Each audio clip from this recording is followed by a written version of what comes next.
Center for International Policy, Matt Dawson, the columnist for Tablet Magazine, Jamie Kirchick. Here are the things people want to know. What explains Israel's intelligence failure? Yes, we never got to that. Why? I mean, wow. I mean, Netanyahu was always the security guy. I mean, people, oh, he's an asshole, but he's our asshole, and he's going to keep us safe. And Israel was always his main argument. Yes, and always great at this kind of stuff. And they have to be. They live in the roughest neighborhood in the world. How did this happen? Great question. Well, I think there was the operational level where they took out some sensors, right? And somehow the Israelis didn't see that. But I think there was a larger strategic picture where they really did not think that Hamas would attempt something like this. They thought that Hamas was something that Hamas they could sort of deal with them in some way, but that they were letting in guest workers. They were letting in guest workers that Hamas would not be so irrational or suicidal, whatever word you want to use, to actually perpetrate something. Yeah, I mean, I would make 2 points here. One is just to understand the scope of the intelligence failure here. We're talking about, I think it's some 1,500 Hamas fighters who were killed inside Israel. You had probably another 500 more who took the hostages back into Gaza. So we're talking at least 2,000 people. Right. That's a lot of people talking. To keep a secret. That's a lot. Yes, exactly right. The idea that Israeli intelligence could not figure this out or know that something was going on. But also the second point, you know, I made reference to this, the settlements to Ben Gvir, and Israeli security officials and others have suggested that one of the problems that you had a lot of Israeli security redeployed to the West Bank to protect settler groups for the purposes of promoting settlements, attacking Palestinians, and that left the fence line relatively undefended, which also suggests that Hamas themselves may have been shocked at how easy it was to cross through. Also, I may say, too many Jewish holidays. A lot of... I'm gonna let that one slide. A lot of the... As a Christian who got Jewish holidays, I disagree. A lot of the soldiers were like on leave. And, you know... So it was 50 years after, to the... Oh my God, oh my God, oh my God, Bill Maher. Bill Maher continues to push the envelope. I mean, like you said, Jewish, too many holidays. And you saw one of the guests said, I ain't gonna touch that one or whatever. But Bill Maher has absolutely no fear when it comes to comedy. And you know what? There shouldn't be any fear. You should be allowed to press the envelope. Now, is there a point at where you go too far? That's going to be, as they say, in the eye of the beholder. How about in the ear of the listener instead? Anyways, folks, what I want to do is take it back a few seconds just so you hear that thing again and see the response from his two guests. And we'll continue with Bill Maher here on Overtime. But before we do so, we just want to let you know that you're watching the Dr. Nasir Shaikh Show. I'm your host, Dr. Nasir. We welcome you all, one and all, where I give you my political prescription from my political perspective on what's happening when you've got things like education, science, social media, entertainment, Hollywood, Bill Maher, religion, politics, all of those collide. Anyways, let's get back to more of the clip with Bill Maher and his guests. To cross through. Also, I may say, too many Jewish holidays. A lot of... I'm gonna let that one slide. A lot of the... As a Christian a lot of the who soldiers... got Jewish holidays, I disagree. A lot of the soldiers were like on leave.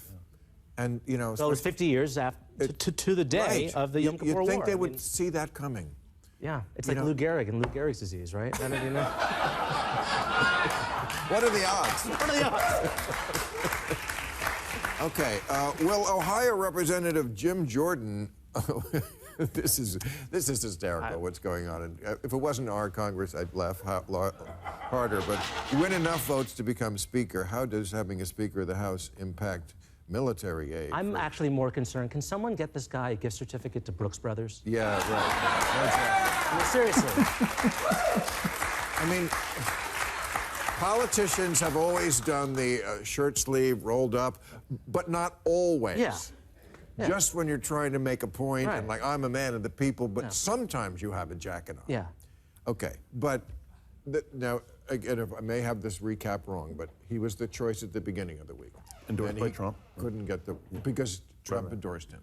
Last week I heard it was going to be Trump himself. Because Because this is crazy in America. You don't have to be a member of Congress to be the right. Speaker of the House. Right. Shouldn't you? Is that not a law we should have? And then Trump realized that you have to do stuff. Right. It does involve actual work. Oh, a lot of work, yes. But Well, so it only took about 200 seconds before the first Trump joke just basically fell in there from a Trump detractor, a never Trumper, from this gentleman basically saying that when all this stuff was being floated out there, folks, and Trump never wants to be Speaker of the House. Come on, okay? That's not what he wants to be. It's good. It's food for thought. It triggers the left. It triggers liberals. Oh my goodness, he's going to be, third in command. Maybe he's going to be plotting something so that he can become president from a circuitous route, going through Speaker of the House or whatever. Come on, folks. And then this idiot over here basically saying, Trump decided it was work. Why don't you decide to run for president yourself, Four Eyes, and basically see, okay, how smart you are and how much energy you have and what work it needs to be done. Just amazing how these fools come on and just be so glib and one-liners. But then, hey, that's what makes this so great. If it wasn't for people like him out there, we wouldn't have anybody to talk about, right? But okay, so then they went to Steve Scalise. Steve Scalise, the guy, he was, hard right winger from Louisiana. David Duke without the baggage, as he described. That's in his own words. In said his that. own yeah, words, he yes. said that. David Duke without the baggage. I guess that. Oh, that little The word race. baggage is doing a lot in that phrase there. Baggage is that's a little. That's when you can't even get it closed. Yeah. You're just trying to get the soup in. Yes, but and now they're back. Well, by the time this goes on the air, it'll probably be stale. But now they're back to Jim Jordan, the former gym teacher. I call him like Dennis Hastert, the former wrestling coach. Well, he was an assistant wrestling coach, right? Yeah, he was. Jim Jordan. I call him Jim Jordan. Yes. And obviously some very troubling allegations in his past. What? Obviously some very troubling allegations in his past Well, about. you know what they say? Yes, You know well, what they he say? Those who can't teach Jim. And those who can't teach Jim become Speaker of the House. Sort of like those who can't bartend, AOC, become members of the House, right? You can't even bartend. You can't even pour water into a glass. You can't even mix drinks. You can't even bring somebody a beer. You can't even open a can of beer. You can't twist off the bottle because instead of twisting it off, you decide to see if you can use a bottle opener. AOC. I mean, you want to blow tit for tat, tat for tit? It's so true. Right. But that's true. The other gym teacher who was a Speaker of the House, Dennis Hastert, he was a child molester, right? Yeah. Yes, Convicted. Okay. This guy is not a child molester, but he did let it go on. That is the allegation, yes. That's the allegation. Yes. Okay, we're just allegedly that he knew about it but didn't do anything to stop it. Right. Kind of like, he was Joe Paterno to Jerry Sandusky. Yep. That's Remember exactly Jerry's? it. Yeah. That's exactly it. Sorry, did that depress you? Now that Bob Menendez, another beaut, Oh boy. the guy with the gold bars in his jacket. He was just this FARUP charge, this foreign agent registry charge. Will he be? Yeah. I mean, which is an addition to the bribery, which is pretty amazing because I mean, working in Washington, and James probably knows, is like to run afoul of FARA, the Foreign Agents Registration Act. You have to want to get caught. These are so loosely enforced, and as with the bribery charge, when you read what he actually did, it's like Menendez was like, challenge accepted. I am going to be so blatant and sloppy. So what I'm going to do here is give credit where credit is due. Attacking the other side as well. I don't know this gentleman that much. I would imagine you could probably, one thing, there's a good axiom that you can utilize out there, folks, and that is when you see journalists or so-called journalists or people in the media, whether it's print, what dinosaur is that anymore? but let's say online, digital presence, digital presence, social media, wherever they're coming from, you can pretty much bet your bottom dollar, your last dollar, and place it on the table where it's going to basically read D for Democrat, L for leftist, L for liberal, P for progressive, right? And you're going to be right. Probably. I mean, those odds, I take those odds anytime that these guys are left leaning. Could be wrong, but if I had to guess and play the percentages, this isn't a 50-50 toss, folks. This is more like, 90-10 that they're leaning left. So, of course, to see him basically make some funnies against, Menendez, and he basically is kind of saying that, yes, most of these statutes that they're put in there, they're feel-good policies, they're feel-good laws, but they're hardly ever freaking enforced. And if they are, like you said, you really have to be a stupid, idiotic moron to get caught and to actually be basically saying, come on after me. I dare you, What are you doing out there? So anyway, let's continue. Okay. Will the U.S. right to freeze access to the $6 billion in funds it transferred to Iran as part of the prisoner deal we negotiated, or was the U.S. right to freeze that? Yes. We negotiated last month. Okay, so if people don't know, we wanted to get how many people back? Five? Five. We got them back. And we got them back, and we paid $6 billion. We didn't pay it. It was money that was owed to Ukraine. Okay. No, it was Iran's money from oil that had been Sold to under South sanction. Korea. Okay, Yeah. but we made the deal. We did. We got the people back, Yeah. and now we're not giving them the money. Yes! Yes! That's the way you do it. That's the way, I like it, I like it. That's the way, I like it, I like it. Da-da-da. Anyways, folks, yes. Now, people are going to say, oh, but the next time people get caught, then what's going to happen? We'll worry about the next time people get caught, the next time, if that happens, if people get caught. Right now, finally, whoever made this decision, guts, baby, glory, absolutely. Yeah, I'm surprised that they didn't ask for the money first, because they could ask the money first, or the release of these funds that are basically, in escrow, and then they could have said, we're not going to turn over, and we would have basically put our heads up our collective rear ends and just, wagged our tail, to the very end of that thing. That's exactly what we would have done. So it's nice to see that we're basically turning the tables at least one time on the perpetrators of these actions.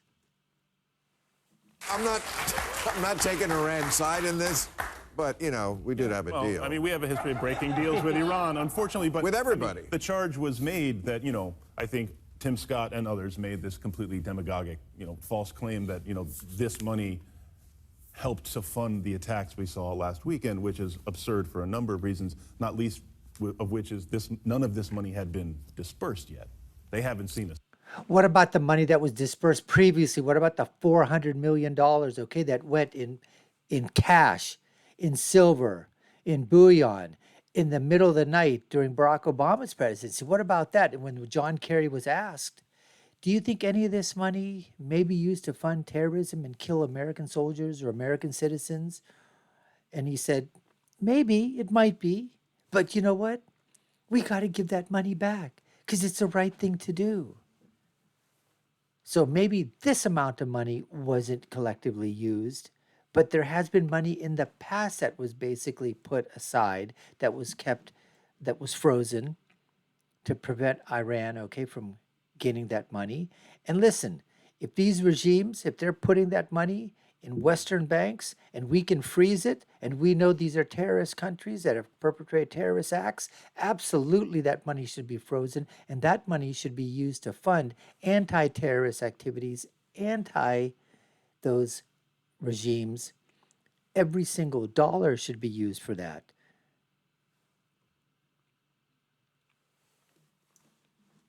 But there's a larger point that we should have maintained the pressure campaign on Iran that the Trump administration started, and that was rolled and dialed back by the Biden administration, and it has allowed. That's really not true. They've kept in almost every element. They've not maintained of the Trump. No, they absolutely. What we have. should have done is kept the deal have. Obama made. Right. No. That's exactly what we should have done. No way. No. No way. I mean, that's this absolutely regime, what we should have done. This Iranian regime, how can you make a deal with this Iranian regime? If you have a deal that keeps them away from a nuclear weapon, make that fucking deal. And they did.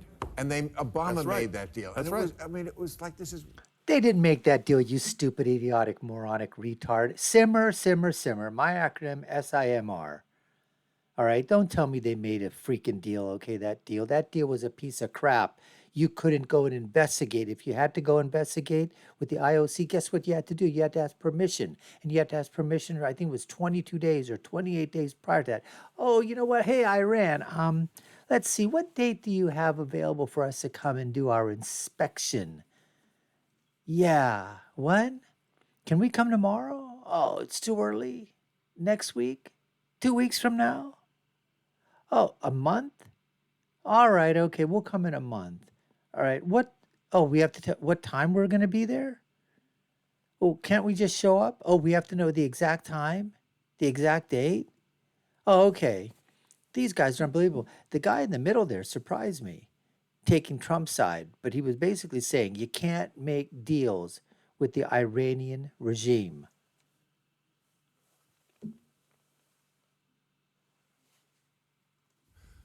With a sunset clause of 12 years. Okay, so we were just postponed by 12 years the date that they got a nuclear weapon. Okay, well, no deal is perfect. Isn't that what we're saying about the Palestinians That's right. with the West Bank? They could have had their own country many times. Not many times, but a few times. Certainly And in again, 2000. there are deals They that could Israel had could have taken and didn't. Right. They could have had 97% of the West Bank.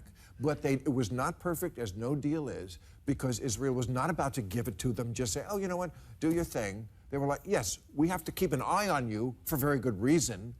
But over time, if they had taken that deal, where would the world be today in 2023? If there had been if Arafat had taken that deal, and in 2000 there was a day, yes, then you show Israel we're not out somehow to get, we got back to police Israel-Palestine from Iran.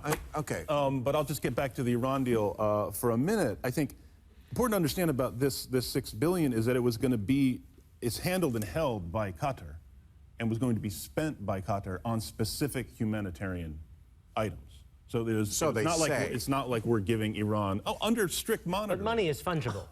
Oh, strict. We're going to be strict, and we're going to watch and oversee what Qatar does. Oh, really? We're going to oversee $6 billion freaking dollars. We can't get a freaking receipt in the United States Congress for where our money goes, but we're going to be able to actually itemize what Qatar is doing for humanitarian reasons, spending this $6 billion. You're a fool, Four Eyes. You're a fool. Yes. Money is fungible, and money that can go to paying for humanitarian goods can be also used on but it's not purposes. as if you, I mean, listen, as they say, the military eats first, right? So Iran has not been, even though they're under some of the heaviest sanction in the world, they still have not been, they still have money to spend on their military and all their, their nefarious activities. This is just giving money to actually help their people. Again, not defending this regime. No one should. But I think let's understand the nature of this $6 billion and what it is going to be. I got one last question. Oh, my I've been hearing a goodness. lot this week that Nikki Haley is really kicking ass. That she's rising up in the Republican Party. There she is. And I see George Will's column says Tim Scott should bow out of the race, throw his support to Nikki Haley, encourage everybody else in the race to do the same thing, that this is the viable alternative to Donald Trump. And if we just had a race, 9, 10 people clapped in the audience. Surprising. It was a pretty tepid response to that joke in terms of, Nikki Haley is going to be able to beat Donald Trump, or Nikki Haley is a better candidate than Donald Trump. I was surprised from that audience. Tepid response. Republican race with just 2 people, and Nikki Haley was the alternative, it's possible that she would take it from Trump. There's Idiot. a chance. You're an There's a idiot. chance. I thought she did great in the first debate, not as good in the second debate. But look, he has over 50%, Trump does. Now. That's now, and yeah. But if it was just two people, perhaps so she would have a fighting chance, and yes, I would fight- absolutely that all the other. No way, no way, no way. Take that to the bank. Take that to the bank. Everybody says that fighting chance. Come on, okay? You've got to be able to think somehow and basically give me the scenario where you see her in the polls now. What the heck do you think that means, okay, in a two-person race? What? That she's going to close the gap to less than 5 points, 10 points? Is that what you're basically saying? That she's going to capture 40% of the Republican vote? Can't even go above 5%. Republicans running now need to do their patriotic duty and do what they didn't do the last time, and they need to rally behind one anti-Trump alternative. and she's Yeah, I don't know. We'll see. You know, if you remember, you know, Trump has not really taken her on yet. He's waiting. If you remember from, you know, Lord of the Rings, you know, the eye of Sauron. Once the eye of Trump turns to Nikki Haley with all this withering power. like that. All right, thank you guys. I appreciate it. Thank you. So in the end, I was proved right. The gentleman on the left there in the glasses, the guest, he obviously anti-Trump guy, but basically was saying that, you know what, it's true what he was saying in one sense, that, you know, Donald Trump hasn't really turned, you know, his forcible, let's say, his imposing will onto Nikki Haley yet. So she'll just wither away like the Wicked Witch of the West in Dorothy, right? Now, the other gentleman, for a while there, when he was sort of defending Trump's policy, and I think it was more he was defending the fact of the Iranian regime that he was against, more than basically siding with Trump. But then I was thinking, oh, maybe, you know, it could be a Trump guy. But then I won. Correct. Betting man, like I said, never Trumpers. Both of them are. Anyways, folks, we appreciate you taking the time to watch. You've been watching the Dr. Nasir Shaikh Show. I've been your host. My name is Dr. Nasir. If you haven't done so already and we've earned a subscription, we'd love for you to subscribe to the channel, like, share, and follow us. You know what to do. In the meantime, I'll leave you with my final thought, which is, when you're right, you're right. And when you're left, you're wrong. Until next time, folks, take care and stay safe.